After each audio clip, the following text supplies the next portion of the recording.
What is good, everybody? Welcome to the Talking Sports with Manny YouTube channel. Man, the Commanders' big win, demolishing the Arizona Cardinals, 42-14. I enjoyed every single minute of this game. I'm gonna run the intro. We're gonna get this thing on and popping. Let's get it.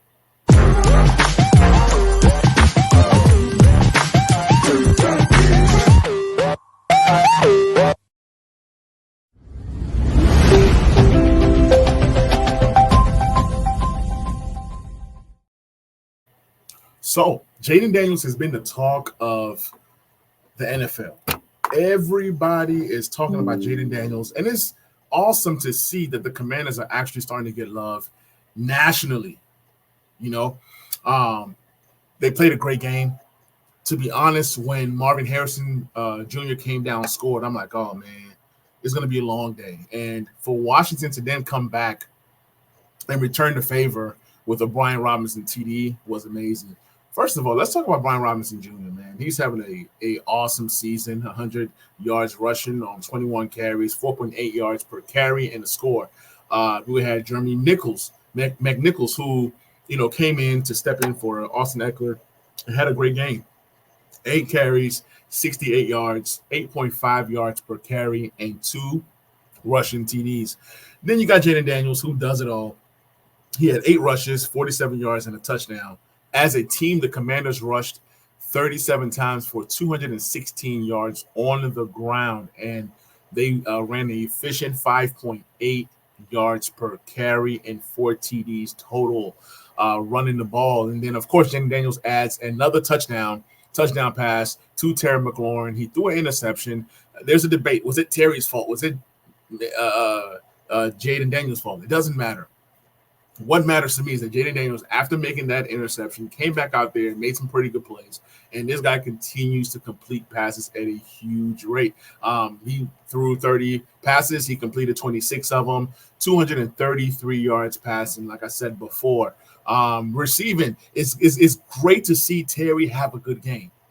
Was it a great game? No. Was it a good game? Yes. I mean, the biggest thing for me in Terry and Jaden is that it was 10 targets.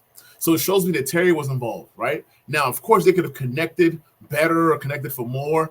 Terry did have 10 targets for 7 receptions, 52 yards, and a touchdown in the end zone. So to me, that was a great, efficient game by Terry McLaurin. Could he be better? Yes, but, I mean, he's doing everything we need him to do. He's making himself available. He's running his routes. He's a constant professional. He's a guy that has trusted Jaden. He's trusted the organization. He's a guy that goes out there and makes plays and does not complain. That's the biggest thing I can say about Terry McLaurin, and I'm glad that he's on this team, and I'm so glad that he's starting to get some success. He's starting to build a rapport with Jaden Daniels. As things continue to progress between the two, you're going to start to see Terry perform at a higher level. This is just the beginning. He had that great game in Cincinnati. Then he comes here and has another solid game.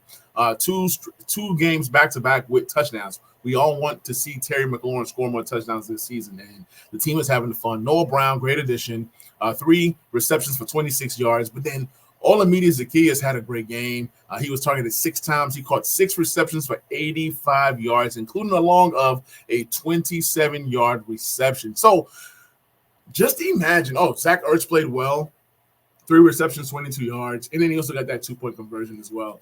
The team continues to play well. Just imagine when the team actually adds weapons that other teams have to plan for. Right now, teams are game planning against Terry, or nobody's like checking for Olamide Zaccheaus. For this game, it was him. The next game, it might be Noah Brown. The next game, it could be Luke McCaffrey. Next game, it could be Zach Ertz, and even some of these backup tight ends like Bates, or you can have a Brian Robinson, or even Eckler, who didn't play, nickel. So you have all these different pieces, and it reminds me of the year that RG3 won the Rookie of the Year. If you look at that team, they had a bunch of different guys, possibly a better receiving core than what we have now. It's debatable. What do you guys think? Let me know in the comment section. The RG3 year, were the weapons better than 2024? So you guys let me know in the comment section. But it's just kind of fun to just see everybody getting involved. I'm loving what I'm seeing out of the team. The team continues to grow. The team continues to get better. Even though we put up 42 points, the biggest thing was the defense. This defense was dominant. Arizona scored in that first drive, and then they scored again in the third, quarter, and then that was it. They did not score again. So it was good to see this team dominate and just continue to dominate. Heading into the fourth quarter, 15 points in the fourth quarter. That's Commanders football that we've all been hoping. On the defensive side, you have Bobby Wagner, who continues to be a constant professional, who continues to teach these guys how to play ball. He had 11 tackles. He had a half a sack, a tackle for loss. Then you have Jeremy Chin. He had 10 tackles. Okay, then you have Frankie Louvu, who's all over the place. He had a half a sack as well. Then you have Jonathan Allen with a full sack. Then you have Dorrance Armstrong with a sack and a half. Then you have Deron Payne with another half a sack. Even though you have all these different people that are involved in half a sacks, is great because that means people are around the football. People are around the QB. People are making plays. So 4 sacks total. The team continues to get better. If the defense, I've always said to myself this season, I think after the Cincinnati game, if this defense can just find a pass rush, doesn't have to be the best pass rush, just any pass rush or a solid edge or whatever, this team could be dangerous. And they continue to show. Now, even though this was the Cardinals, it's debatable if the Cardinals defense is good or not. It's debatable if the Bengals defense is good or not. But they're still good teams. They're still good teams that have solid QBs that can turn up at any point of a game. You know, Kyler Murray is a good QB. Joe Burrow is a good to great QB. So you go against 2 good QBs and you hold your own. Obviously, it gets better from week to week to week. But they covered well. They were after the QBs. Man, I love that we got Dan Quinn. Dan Quinn brought in some great coaches to help coach his team. You can just look at the running backs coach. You can look at the offensive coordinator. You can look at guys who have failed as head coaches, but they are great coaches. They're good in a specific area. Like, hey, we need you to coach the running backs. Hey, we need you to coach the offense. So it was just a great collection of coaches. It's still a small sample size. It's still just through 4 weeks, and we're 3-1. But it's something to celebrate. Obviously, I got my Commanders hat on, and I got my Redskins jersey on, Ryan Kerrigan to be exact. So, yeah, awesome win. It was good to see Forbes back. You see all these collection of different guys from the rookie corners to the washed-up corners to the has-beens to the guys that nobody wanted to the price free agent guy that we got, which was Dorrance Armstrong. He steps up. Cleveland Farrell, who's our leading sack leader before this game, he was out. So it's just fun to just see this team having success. It's been a long time coming. We got the Cleveland Browns coming up next. I've only been taking this thing one game at a time. We're going to play the Browns, and after the Browns, we do play a really good team. I don't want to say who we play next, but it's just fun just to see this team grow and just grow and just grow. And hopefully we come out with a win versus the Browns. Some of the stats that I want to talk about on this team so far, you have Jaden Daniels, who is just completing passes at a huge clip. I believe he's like, over 82% completion rate. That's amazing. That's like the best in NFL history through 4 games.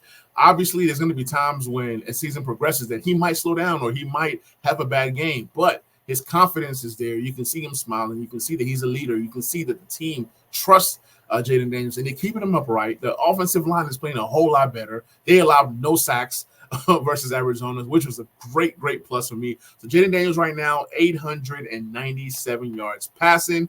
He has also added 218 yards rushing, 4 rushing TDs, 3 passing TDs, and then 1 interception. So 7 TDs to 1 interception. He's looking like an MVP right now. And then his sack numbers continues to go down. So as the team continues to gel, you're going to see them protect them better. You're going to see the defense play better. Terry McLaurin right now, 191 yards receiving to lead the team through 4 games. Those numbers are going to go up. The touchdowns are going to go up. As things continue to gel with this team, numbers are going to go up. Bobby Wagner, 38 tackles in 4 games. He's just doing what Bobby do. Brian Robinson Jr., 307 yards rushing.